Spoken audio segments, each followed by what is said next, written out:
Good morning, good afternoon, good evening, depending on which part of the globe and what time zone you're joining us from. A warm welcome to the inaugural session of the Asia Economic Dialogue 2021, which, as all of you know, is India's premier geoeconomics conference. The conference is jointly organized by the Ministry of External Affairs of India and the Pune International Center. The Pune International Center is an independent public policy think tank based in Pune in Western India, and it provides policy advice, inputs, suggestions, recommendations, not merely to the Government of India, but also to the Government of Maharashtra, the state in which Pune is located. We do so on a range of issues, including national security, economic policy, as well as the social sector. My name is Gautam Bambawale.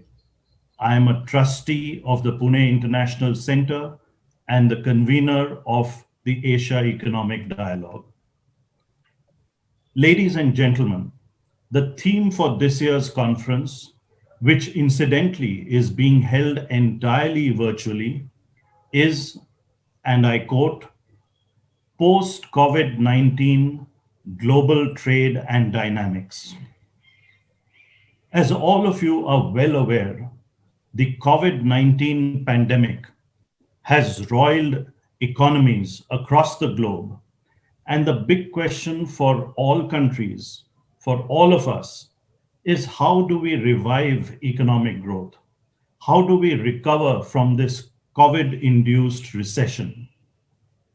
It is such issues which will be discussed at our conference over the next 3 days, the 26th, the 27th, and the 28th of February, by ministers of different governments, by multilateral development bankers, by business people and industrialists, by government officials, and by academicians. But most of all, your presence, your participation in the Asia Economic Dialogue 2021 is what is going to make it very, very successful. I would, at this very outset, encourage all of you to send in your questions for every session, put them into the chat box or the Q&A box, and we will try to take as many of these questions as possible. Over the next 3 days, we have indeed a wonderful lineup of sessions and speakers for you. While I will come to our main speakers at the inaugural session of our conference, I also want to highlight and bring to your notice that later this evening at 19:30 hours Indian Standard Time, 7:30 p.m. Indian Standard Time, we have an excellent panel of multilateral development bankers who will be discussing issues related to COVID-19. The session will be chaired by Mr. K.V. Kamath, who was a former president of the BRICS Bank or the New Development Bank, and he will be in conversation with the vice presidents of the World Bank, the Asian Development Bank, as well as the Asian Infrastructure Investment Bank. Before we get on with our inaugural session, I have the great pleasure to invite President of the Pune International Center, Dr. R.A. Mashelkar, who is a well-known scientist. He is a chemical technologist. He has served both in government as well as in research institutions. He also works with industry very, very closely. I would request Dr. Mashelkar to now give his opening remarks. Dr. Mashelkar, the floor is yours, please. Thank you. Welcome to all of you to this 3-day geoeconomics conference on post-COVID-19 global trade and finance dynamics. This is the 5th annual Asian Economic Dialogue Conference initiated by the Ministry of External Affairs. This is the second Asia Economic Dialogue that is organized jointly by the Ministry of External Affairs and Pune International Center. We pride ourselves in the fact that Pune International Center in Pune is a leading international center of policy research, thought, and ideas. I'm proud to say that Pune has been a prominent center of thought and learning in India for more than a century now. And it is that tradition of scholarship and learning that the Pune International Center wishes to foster and promote. Today, incidentally, Pune is known as the city which is helping the world in its battle of virus versus vaccine. It is a city that has become the world's largest producer of the first COVID-19 vaccine. It is the city from where millions of doses are being manufactured and supplied to the world by our very own Serum Institute of India, which is well known around the world for its vaccine reaching 2 out of 3 children in the world. So, ladies and gentlemen, I extend a warm welcome to all of you on behalf of our beloved city of Pune, which will be now known as a vaccine city, besides being a city of culture, education, research, and innovation. Coming back, Asia Economic Dialogue is one of our flagship annual conferences, and the focus here is the rise of Asian economies and the issues, the challenges, the opportunities for greater synergy and cooperation between us. And why is this important? As Asian economies become larger than the rest of the world, and beyond China and India, countries like Bangladesh, Indonesia, Vietnam, etc., start setting the pace, the governance of the global trading system cannot continue to be still OECD-centric. Asia Economic Dialogue can draw the agenda for an accelerated and sustainable global growth with more open, more equitable international trading system. We met last year on the same dates for our first Asia Economic Dialogue that was jointly organized by MEA and PIC. We met physically. We had the old normal of warm handshakes, and even affectionate hugs among old friends that we saw. Little did we realize last year that the arrival of the new normal was just around the corner. And 2020 saw the world change dramatically after the COVID-19 pandemic. There has been an unprecedented destruction of lives and livelihoods. The world is in a reset mode. While recovery is the key word, there is an opportunity for rethinking, reimagining, and reinventing an altogether new world. If we all join together with a common cause, indeed we can create a better world. It is in this spirit that this international conference is focused on the post-COVID global trade and finance dynamics, as Ambassador Gautam Bambawale already announced. Our Asia Economic Dialogue 2021, of course, is being held with a new normal, a virtual meet. In spite of the pandemic, or may I say, maybe because of the pandemic, a galaxy of eminent experts will be participating in the deliberations, and this conference is indeed much bigger than the previous years in several ways. How? First, in terms of participation by global foreign ministers, industry leaders, senior bureaucrats, global financial experts from all around the world. Second, in terms of the sheer number of participants, which is much, much higher than the previous years. And third, in terms of the fact that the event is being streamed live globally to a global audience for the first time. You have no doubt that Asia Economic Dialogue 2021 is going to result in rich learnings for all of us, be it scientists, policymakers, economists, diplomats, governments, and so on. After our last year's Asia Economic Dialogue, some of our well-wishers have been saying that Asia Economic Dialogue is clearly emerging as the Davos of Asia. On behalf of Pune International Center, I want to assure our Honorable Minister of External Affairs, Dr. Jaishankar ji, and indeed the whole nation, that we at Pune International Center will do everything that we can to live up to that expectation. I wish to again extend a very warm welcome to you all. I'm sure this will be an extraordinarily intellectually stimulating and exhilarating experience with deliberations which will set the mood, the tone, and the direction for a better post-COVID world with equitable and sustainable growth. Thank you very much.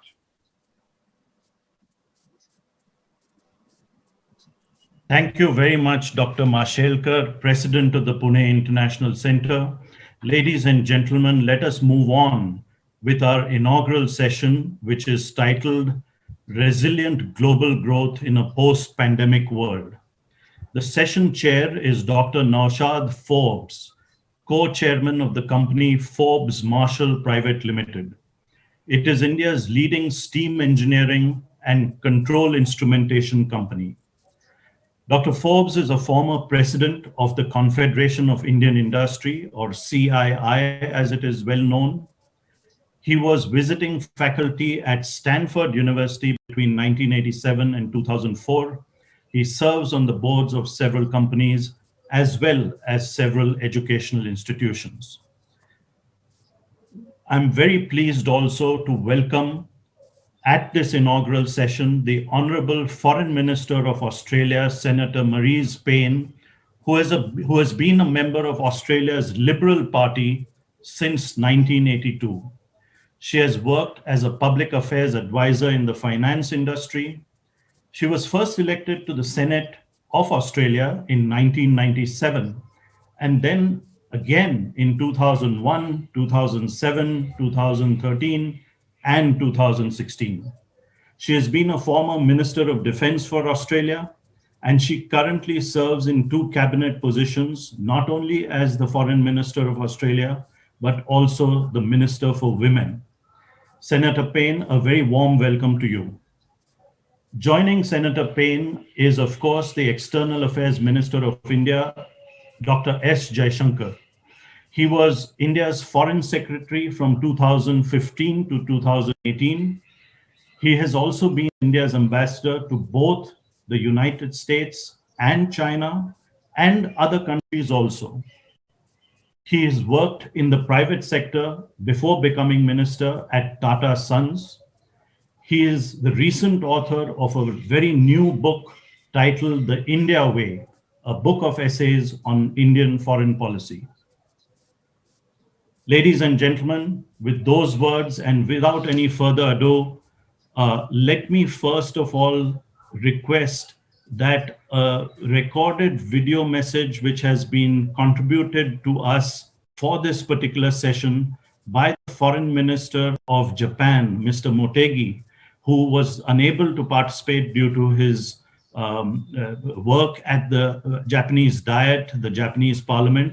If that could be played, it's just 2.5 minutes. And then I would like to hand over to the session chair, Dr. Naushad Forbes. Could we have the message, the video message from Foreign Minister Motegi of Japan, please? Namaskar. Jaishankar 外相、Payne 外相、Mashelkar 船国際センター代表、本日、アジア経済対話の場でご挨拶できることを光栄に思います。世界のパワーバランスは新型コロナの世界的拡大により歴史的な変動期に入ったと言っても過言ではありません。新型コロナの感染収束が見通せずに世界経済が極めて深刻な状況にある中、特定のサプライチェーンに依存することの危険性も広く認識されるようになりました。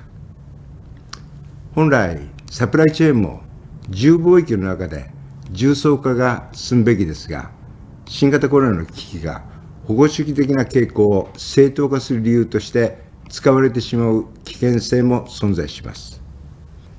日本はこれまで TPP11 や日EU EPA、日米貿易協定などを通じ、開放的、包摂的、先進的で人、物、金の自由でグローバルな移動を確保できるハイレベルな経済ルール作りを主導してきました。また、世界経済の回復のためには、新たな需要創出が必要不可欠で、日本はこのためにグリーンエコノミー、デジタルエコノミーを主導していきます。グリーンエコノミーについて、我々は環境問題を成長の制約要因と捉えるのではなく、環境や資源の持続可能性の確保はビジネスチャンスであり、強靭性を高めることになるとの方向に考え方を転換すべきです。日本は昨年、2050年までにカーボンニュートラルを目指すことを決定し、極めて野心的なグリーン成長戦略を推進しています。デジタルエコノミーについても、この機会にデジタルトランスフォーメーションを一気に進め、民間の創意工夫を生かした成長経路に世界経済を乗せていくことが求められています。日本は信頼性のある自由なデータ流通を規律するルール作りに関し、一昨年の G20 大阪サミットで大阪トラックを立ち上げ、国際的な取り組みを主導しています。日本はこれからもご列席のジャイシャンカル外相、ペイン外相、そして各国の皆さんとも連携しながら、ポストコロナの時代も見据え、自由で公正なルール作り、スタンダード作りを主導していきます。ダニエワード。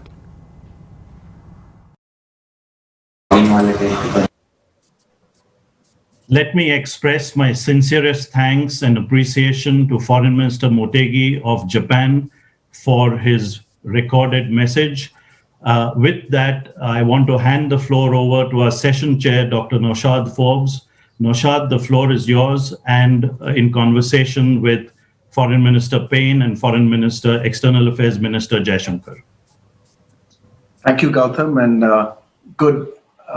good day. I'm going to use the Australian greeting. Good day to all of you for this wonderful start to our program today. We're privileged to have with us the Foreign Minister of Australia, Senator Marise Payne, and our own External Affairs Minister, Dr. S. Jaishankar. They both, I think, will be wonderful guides to us as we discuss territory that we find ourselves in that's quite unprecedented. As you all know, the world is coming through at present an unprecedented period of time, a period of time where we've faced a health crisis that has affected pretty well every country in the world and large populations within each country, an economic crisis where we saw global growth fall by 5% last year. And in our own country of India, we think growth fell by around 8%. And also then the consequences of dealing with a rising superpower in the neighbor that we have to our north in India, and dealing not only with this rising superpower, but a rising superpower that is being increasingly aggressive in recent years. So dealing with these three crises is very difficult, I think, for those of us who are in industry, but much more for those of us who are in policy. And I think we have two wonderful guides to help us navigate how we should deal as economies in such uncharted territory. I'm going to start with a question, a very broad question. This conference is about geoeconomics. And a friend of mine, Devesh Kapoor, defines geoeconomics as the use of economic instruments to achieve specific geopolitical results. And I wonder, what about the reverse? How can we use geopolitical instruments to achieve specific economic results? Because as we talk about how Australia and India and Japan can work together to support each other in our own economic success, in our own economic growth, we're talking at the end of the day about how we can use geopolitical instruments to achieve economic results. So with that introductory question, could I request first Senator Marise Payne to give us her thoughts, and I'll then go to Dr. Jaishankar, and then we'll follow it up with a few more questions and try and make this as interactive as we can. Over to you, Senator Payne. Thank you very much, Dr. Forbes, and may I thank our very generous hosts for inviting me to participate in this important dialogue discussion. I'd like to thank, of course, the Indian government and the Pune Centre, International Centre, for their convening of this dialogue. Our coming together is not the same as if it were in person, and I know that's already been acknowledged. Jay and I are way overdue for another in-person catch-up. There's been an entire test series played between Australia and India since we've seen each other, so there's a lot of notes to compare on that front. But I want to acknowledge my very good friend, the Honourable Dr. Jaishankar, and also in his absence, of course, the Honourable Motegi-san, our Foreign Minister colleague from Japan, who has appeared via video message. Just last week, again, we met virtually. We met virtually in the context of the first Quad Foreign Ministers meeting to be held with recently appointed US Secretary of State Tony Blinken. And Dr. Jaishankar and I attended the first Quad ministerial meeting in New York in person in September of 2019, and again in person in October of last year in Tokyo. I think it is notable, some writers would say remarkable, that as four like-minded democratic partners, we've come so far in such a short time to promote a practical, positive agenda for the Indo-Pacific with a basis in ASEAN centrality in the region. In our meeting last week, the COVID-19 economic and health responses were at the core of our discussions. We do have a long way to go before we reach the milestone of a post-pandemic world, but progress on the rollout globally of vaccines is encouraging, and in no small part thanks to the generous approach of both India and Japan with your global and regional vaccine initiatives. In Australia, we were pleased to begin our domestic rollout this week. And our biggest priority is to ensure that vaccines reach every part of our community, beginning with the most vulnerable, the residents of aged care facilities, frontline workers, and the like. Led, of course, by my Prime Minister, Prime Minister Morrison, who, if I'm not mistaken, may have had his vaccine wearing an Australian sporting jumper, just to reinforce the patriotic message. I also welcome the very significant news this week that the COVAX facility, AMC, the Advanced Market Commitment, to which Australia has made a contribution of $80 million, is already delivering safe and effective vaccines to developing countries. This is important progress and an important step. Australia is also committing over $500 million over 3 years to support access to vaccines in the Pacific and Southeast Asia. This is an end-to-end task for Australia, supporting the establishment of health systems that enable the distribution of the vaccine, a comprehensive new vaccination register in some countries, for example, technical support in others, training in others. Alongside these pandemic response efforts, however, we must also begin the hard task of shaping a global recovery that is resilient, is sustainable, and is enduring. And I think that premise goes in large part to the question raised by our chair, the use of geopolitical instruments to achieve certain geoeconomic results. Even before COVID-19, we were, of course, facing an increasingly complex strategic and economic landscape. The largest health security crisis in a century, however, will leave economic damage that will affect our region likely for decades. And meanwhile, we'll continue to navigate geostrategic trends and tensions across the Indo-Pacific, both short and long term, including challenges to human rights, challenges to democracy, and the impacts of climate change. Looking ahead, I see two conditions for a resilient global recovery: openness and opportunity.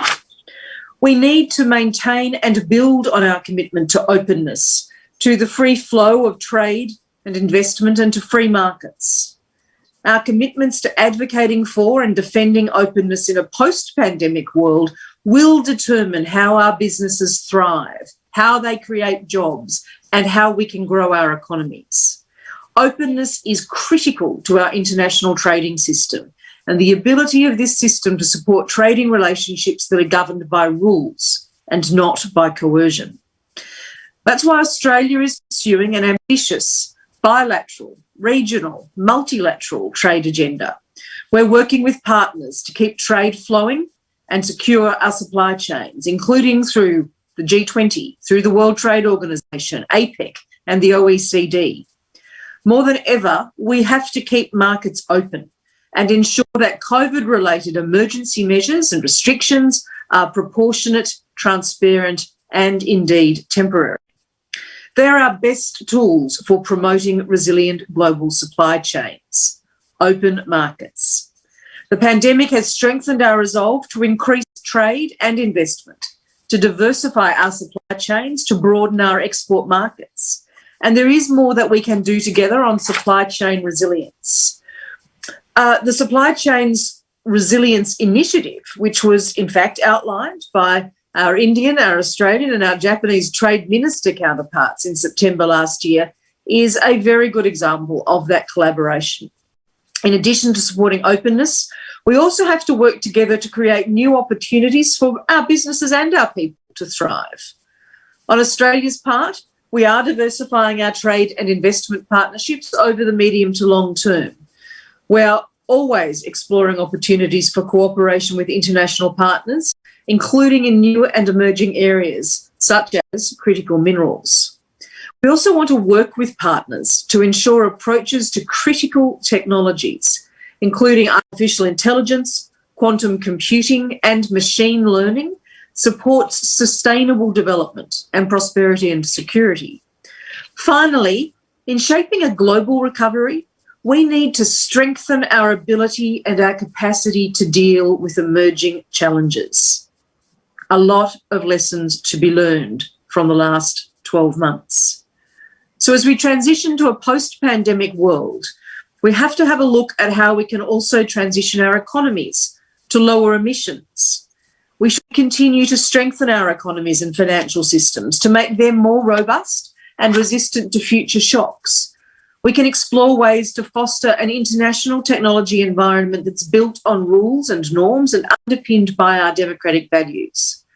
We should invest in science, in innovation and research, and ensure our health and social systems are equipped to prevent and to deal with future crises. And Australia will also continue to advocate and defend our international rules-based system so we can emerge from this crisis with an even stronger commitment to global cooperation. When it comes to charting the course to a resilient global recovery, there's no single way forward. There's no quick answers. But one thing is absolutely clear. Our shared recovery must be underpinned by trusted partnerships. We can't go it alone, whether it's in defending international rules, distributing vaccines efficiently, promoting trade and investment, or supporting and bolstering supply chains. India and Japan are two of Australia's most trusted partners, and we're proud to be working together towards a more resilient, sustainable, and prosperous global recovery. Thank you. Thank you very much, Senator Payne. I think there are many themes that you covered in your introductory comments that we will come back to in our discussion a little later on. Thank you. Over to you, Dr. Jaishankar. Thank you, Naushad. First of all, let me say it's very good to be back with all of you in Pune virtually this time, and really good to see you, Marise. I hope you're keeping well. Since this is about geoeconomics and not about cricket. Our conversation will have to wait a bit. But let me start actually with what Naushad said, because I think the last year we had three big developments which all impacted us nationally, locally, in a way. They impacted the world as well. These were global developments. One was the COVID. One was the economic impact of the COVID.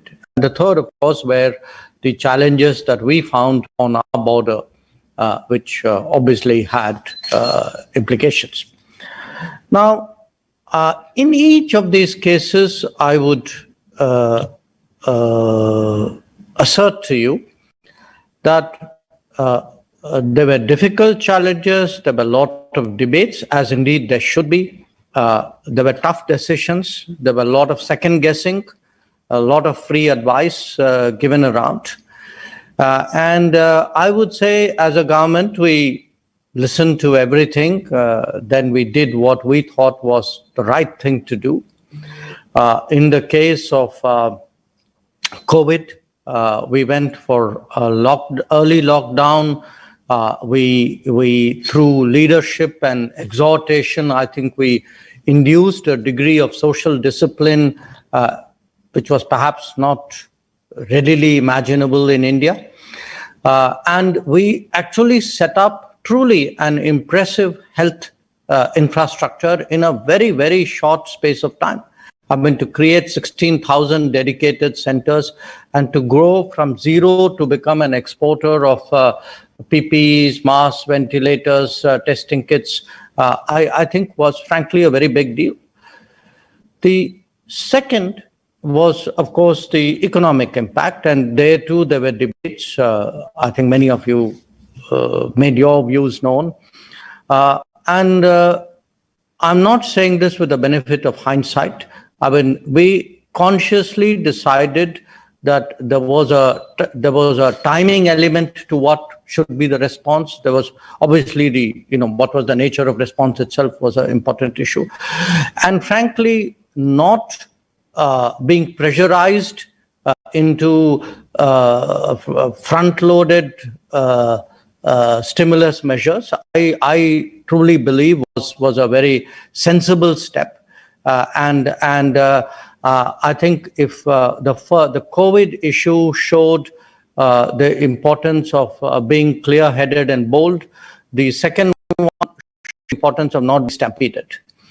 And the third issue, when it came to the border issue, again, we did what we had to do. There was a very active debate, which still continues to this day. It is natural for people to offer advice, often on matters which they may not have particular knowledge of. That is a human trait.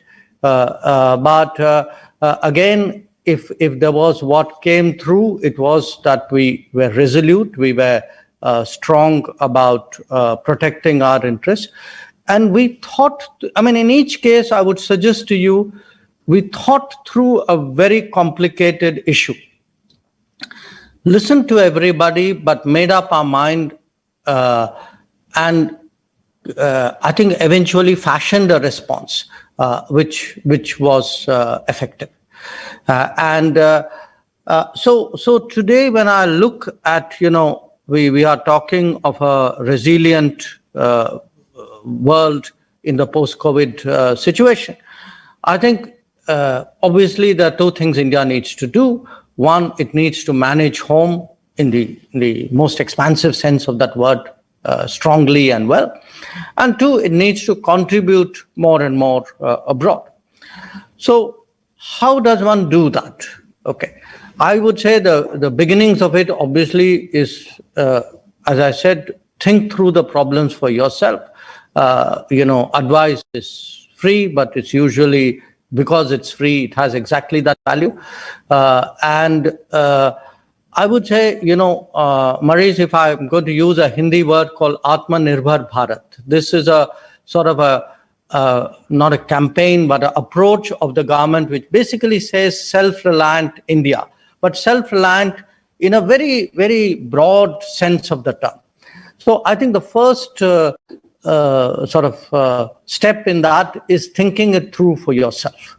Not necessarily letting others push you or pressurize you or intimidate you, and standing up for your interests. But as I said, ultimately, when it comes to challenges, thinking through the solution for yourself. But it's not just, dealing with the challenges. I think in the long run, we need to have policies which are 24/7, 365 days a year, which build nations, which build societies. And here, if you see during this period, we've really undertaken very deep reforms.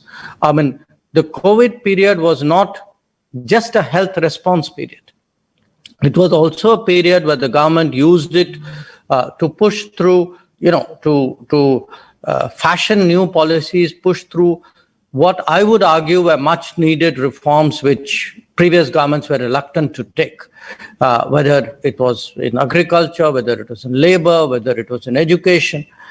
And a lot of, that mindset is also reflected in the budget, which I think really, this budget, to my mind, just like we look at the the 91, 92 period, my sense is 20 years down the road, if people will say, okay, that was a turning point, I'm very convinced that people would say this year's decisions, this year's budget, this year's policies were another turning point.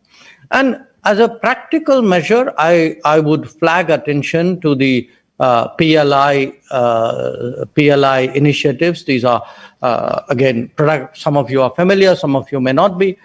Production-linked initiatives, which basically are meant to encourage manufacturing in an economy whose manufacturing has been increasingly hollowed out, in my view, partly by unfair competition, partly by wrong policies over the last 25 years. So what does it boil down to? It boils down really today to how to make India another important engine for growth of the global economy. Not just an engine, I think also a trusted source of vaccines today, data handling tomorrow, technology down the road, connectivity. And to my mind, the resilience initiative, which, we embarked on with Australia and Japan, was very, very timely. I think it captures in many ways both the incipient challenges and the problems that many of us have been encountering in the last few years. And when I spoke about contributing more abroad, I think we're also looking at a more equitable globalization, where the benefits of globalization are fairer between countries and within societies, and where those who have capabilities should have the, I won't just say the large-heartedness, I would say the enlightened self-interest to contribute. And that is exactly what we are doing today with vaccines. We are supplying 74 countries to date. 31 of them have already been supplied, including the first 2 on the COVAX framework. 43 more are in the pipeline, and they really span the entire world. From Latin America and the Caribbean all the way through Asia, Africa to the South Pacific. So one other point, which is that, again, when I say contributing to the world, one part of it would be economically, would be in response to a health challenge. But I would also, I think there are concerns out there, there are uncertainties out there, there are problems there. And, the era when we could rely on somebody else, one country or 2 countries to take care of it, I think that era is behind us. I think more of us need to step up to the plate. More of us need to work together to make sure that the world is a better place, a safer place, a more prosperous place. And I think there has to be much greater concern for how the global commons is managed. And certainly here, I think India and Australia have discovered really a new bonding in that process. And today, I would say whether it is the Quad or perhaps some of the trilaterals that we'll be doing, I think this is part of what is the changing world. So just a quick wrap up of my remarks, and then Naushad, we can take questions. So looking ahead, what is really this resilient world that I'm now giving you a very narrow Indian perspective that we should be preparing for? First of all, and Naushad, I'm saying this pointedly looking at you, I think going back to 1992 is not the answer. My sense is if you do not build more capabilities at home, openness by itself is not a solution to a society. It means leaving yourself wide open to other people who may have far more predatory practices. I think it's very important to be strong at home, to build capabilities at home. That is very much, and to ensure that the litmus test of good governance, which I would say is employment. If you have jobless growth, I don't think that's a great testimony to the policies of any country. So I think if we are to look ahead, it isn't that let's do a little bit more of what we were doing and keep going that path. I think we are at a turning point. I think the world is fundamentally different. The economic situation is different. The trade situation is different. The strategic situation is different. The landscape has changed. And we need much more people-centric policies, whether policies at home or policies abroad. I would say our vaccine support policy, vaccine provision policy abroad is very people-centric in a global sense. And all of this will work only if we can stand up in support of the basics by which international relations is conducted. So today it's important for for good people to speak up and act in favor of a rules-based order. I think we cannot be politically agnostic when we look out at the world. So these are some preliminary thoughts, but I'm sure it'll be good to develop it forward, and I look forward to doing that with Marise. Thank you very much, Jai. Thank you very much for those, as always, very insightful and forward-looking comments. I want to pick up on the point on resilience, and I will come back later to your pointed reference to me in terms of openness and the role of openness in building exactly the same shared objective of a really strong, competitive domestic economy. But I wanted to start with the question of resilience and resilient supply chains. And clearly, when we talk about building a more resilient future together between Japan, Australia, and India, we're talking about building a more resilient future which is less reliant on China. We may not use that phrase in the official statements, but I think that's what we have to mean. And I'd like to make sort of two references, one with regard to Australia and one with regard to India. This week's issue of The Economist has an article on lobster fishermen in Australia who have seen a huge collapse in their business as China has stopped buying lobsters from Australia. A few months ago, the export of coking coal from Australia to China, China started buying coking coal from Uzbekistan instead of Australia at double the price, by the way. Again, that caused a lot of damage to the Australian coal industry. And then we saw, of course, the same thing happen with wine exports from Australia to China.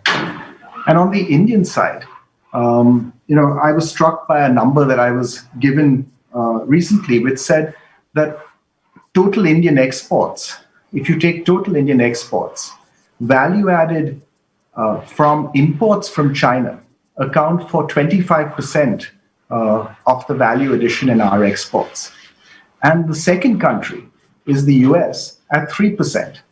So the gap between China and our dependence on China for our own exports and the next country, which is the US, is huge, 25 to 3. So resilience is going to have to address these points. At the end of the day, Australia is going to have to be less dependent on China as a market, and India is going to have to be less dependent on China as a supplier of our inputs, including our inputs for exports. So how would we go about this? Is it in the form of an FTA, a mini FTA between Japan, Australia, and India? Are there other mechanisms that we should be seeking to diversify our supply chains, both our markets and our supply bases away from China? What's the way forward? So let me start with you, Senator Payne, and then I'll come to Dr. Jaishankar again. Thank you very much, Dr. Forbes. I think these are questions which 2020 has really brought very much to the fore. There's no question that in the rather organic, if I could use that word, mini-lateral groupings that were springing up during the worst of the COVID-19 pandemic challenges, no matter by whom they were actually convened, the resilience of supply chains from February, March of last year was a regular subject for discussion. Didn't matter whether the conversation started in Canada or South Africa or India or Australia, frankly, or Japan. So this is something which has been preoccupying the minds of leaders and ministers for some time. It's something that has come before my government, my cabinet, led by mainly our industry minister, but with significant input from our trade minister as well, to do that analysis of vulnerabilities. You had a few detailed examples there of Australia's most recent experience in a number of aspects of two-way trade with China in particular. There's no question that we are in a particular environment with China at the moment, which sees them perhaps not observing the rules-based order in terms of adherence to world trade norms and rules. And so we've taken a serious decision, for example, to refer them on Bali to the World Trade Organization for adjudication on that matter. I'd say also very, very clearly and explicitly in relation to Australian wine that the last thing Australia was doing in relation to wine, particularly the product of a business like Treasury Estates, was dumping cheap wine. And most of our business contacts in China who were selling Australian wine would certainly attest to that fact. They are businesses now who will, of course, be struggling to maintain their own market. So that's a discussion perhaps for another day. But in terms of the resilience of supply chains, the work that we have done in that mini-lateral context that we can now transfer into our more regular meetings and work together, whether it's through the Quad, and as I referred to earlier, Quad trade ministers, whether it's through trilateral undertakings. There is a great deal to be done. We obviously want to ensure that we're using the most effective tools in our toolkit. Open markets and rules-based trade. They assist us in promoting and indeed protecting resilient global supply chains. But I spent this morning with small to medium-sized manufacturers in Sydney, where I live. Those manufacturers, which would be, I suspect, very small businesses compared to many in India, those manufacturers have this absolutely front of mind.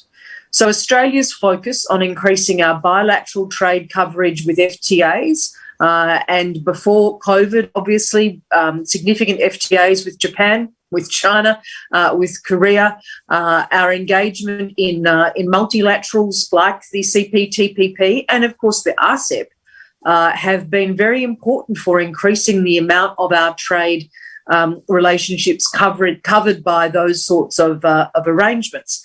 Just finish briefly by saying, excuse me, in relation to Australia and India, our two-way trade and investment flows have doubled over the period from 2014 to 2019.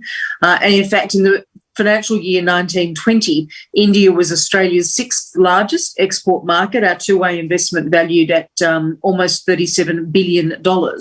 So what our comprehensive strategic partnership enables us to do, and I think Jay and I are charged with most of the implementation under that comprehensive strategic partnership, it's a fairly significant homework load, is to re-engage on a bilateral comprehensive economic cooperation agreement where we can identify a mutually agreed way forward. We've had a number of meetings on that since the CSP announcement, and we're looking forward to establishing a basis for resumption of negotiations in that context. Thank you. Thank you very much, Senator Payne. Over to you, Jay. Look, Naushad, I would make 3 points in response to what you said. I mean, the first is our experience, not just ours, meaning India's, but the global experience. When COVID hit us and, disruptions in supply started, it suddenly everybody woke up to the fact that there were enormous vulnerabilities out there. I'm sure as a business person, you had your share of anxieties when borders started to close down and, stuff wasn't getting shipped and so on. So I think this message of over-dependence on single sources, and this is frankly without prejudice to any country. I mean, all of us in business hedge. I mean, you would never be utterly dependent on a single factor for your existence. It defies common sense. So now, I think a combination of habits and transactions and aggregates built up over a period of time. So it has been a wake-up call, and today there is a realization that, look, we all need additional engines of growth. I mean, India is one, but I'm not saying India is the only one. I think the world can do with a more portfolios kind of production rather than overly concentrated sources. The second point is, the sort of unrestricted nature of diplomacy, which can today lead to linkaging of various issues. Okay. I think people who do that must remember Newton's third law of politics. That is, for every action, there will be a reaction. There is then, people start to get very, very cautious about what they are letting themselves in for in the future. You raise this issue of, should we be less dependent on China for imports? Again, look, I don't think we should blame the Chinese. I mean, the Chinese walked in because you opened the door in conditions in which it was advantageous to them. I mean, if it was a problem for us, we are to blame for it. That, to my mind, I mean, that's the point I was making, which is, it's great to be open, okay, but nobody plays a cricket match without match practice and without fully reading the pitch. So we need to do those preparations if we are to get into, those transactions. And frankly, we didn't. If we are so dependent on imports from outside, and I fully accept it's a globalized economy. Nobody should make everything themselves. But I can see today a huge potential to manufacture, which has not been fostered by the right policies at home. And today, supporting MSMEs, creating incentives from, shoring manufacturing in India, for attracting even foreign investments in India. These are all part of the answers. Thank you. Thank you, Jay. We have, I think, time for one very quick last round.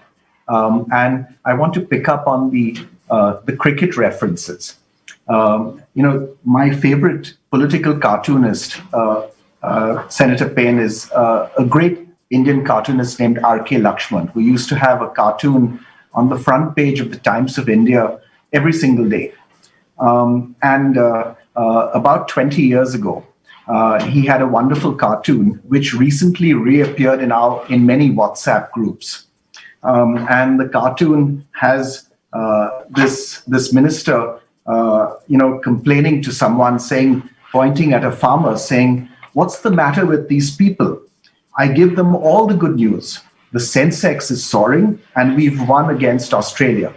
But he's still grumbling and complaining. And the point that I wanted to make was that, this was 20 years ago. This is doing the rounds again. It could have been written, 2 weeks ago. And how do we build a political base in our countries for greater cooperation, economic cooperation between our countries? How do we make it more popular in India to do more, to import more Australian wine, to import more Australian lobsters? And we're already importing a great deal of Australian coking coal, which is making our steel exports really competitive already. How do we do more with Australia in India? And then in the same question for you, Jay, how do we do more in India to make, how do we make it more popular in each other's countries to do more business with each other? And a very famous foreign secretary in the past made a statement: the business of Indian diplomacy is increasingly business. Jay, you might recognize that. So, that's something to keep in mind. Over to you, Senator Payne. Thank you, and I'll try to be brief. For I suspect the problem's not the questions; it's the length of my answers. Can I say I think the comprehensive strategic partnership is very important in this context. Preceded by, from Australia's side, of course, our India economic strategy, which focused on 4 key pillars: real focus on tourism, on resources, on education in particular, and services.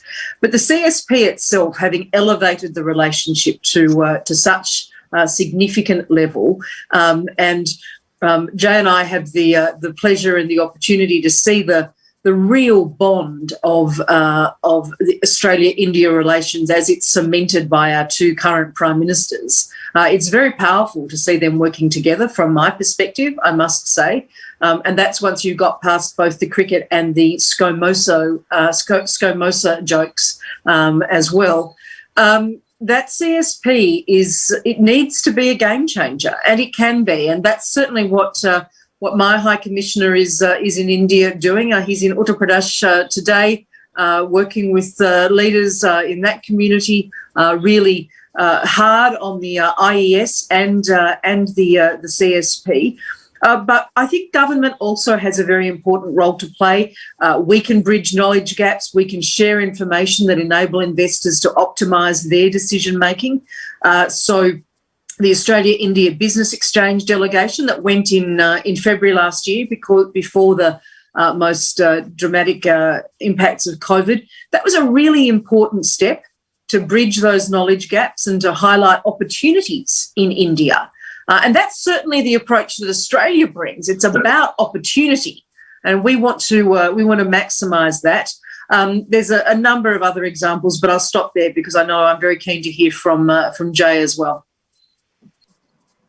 Thank you, Senator Payne. Last word to you, Jay. Well, thank you. Look, Naushad, I think perhaps what I'm saying is generic, but certainly I know that this is true for India, because essentially you're asking me, why is it that, say, foreign trade or FTAs are not popular? Why is there why are there concerns and, sometimes agitations, etc. Look, to my mind, it boils down to two fundamental issues.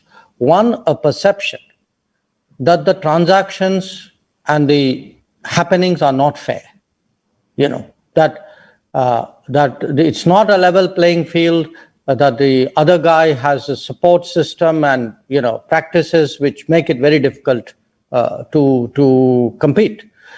And that this has cost us. And I think, though I work in the government and I've worked there for a very long time, I've lived a very large part of my life very close to what Marise is a MSME industrial estate just outside Delhi. And I can tell you there's a very, very strong business sentiment that the last 25 years, domestic industry has had a very rough deal. Now, yes, the big guys may have benefited. People have utilized it in many ways. I mean, it's a bit, Naushad, like farming, the small farmer versus the rich farmer. So I think there's a bit of the MSME outlook versus the big industry outlook. The MSMEs really feel they've had a very raw deal. And the second issue which arises from that is, therefore, how do we get more support? People expect today the government to bat for them. It's not just a business of Indian diplomacy to do business. It's a business of government to support business. Every government in the world does that. We in India haven't done that enough. And I think that's changing. And one of the reasons why I praise this budget, but I would say the policies over the last year, is I think this realization is today very sharp in India. We need to stand up for our business. And that, Naushad, means not just big business, it means MSMEs. Thank you very much. Thank you very much, Dr. Jaishankar. Thank you, Senator Payne.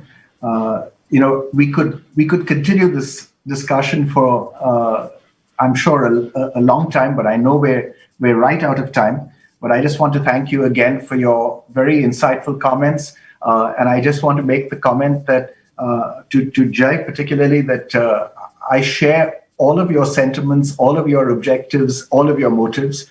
I think we're all in this together to make our economies as successful as we possibly can, to make our industry as strong as we possibly can, and to make our partnership with our friends who we trust and value, like Australia and Japan, as strong as we possibly can. I will turn it over now to Dr. Vijay Kelkar for some concluding comments. Thank you. Thank you. First, thank our distinguished guest, the Honorable Minister from Japan and Honorable Senator Payne, the Minister from Australia, and of course our own Minister, Dr. Jaishankar, for extremely thoughtful interaction. There are two lessons which come out and which we will take up in our successive sessions. One relates to the new challenges for WTO, or Internet Trading System, we'll take up. And other issue which has come up is also been taken up in our subsequent discussion on new challenges for international development cooperation. So I think it will get a fantastic start for this conference. And Mr. Chairman, I want to thank you for your extremely able chairing and starting this session. So back to Gautam.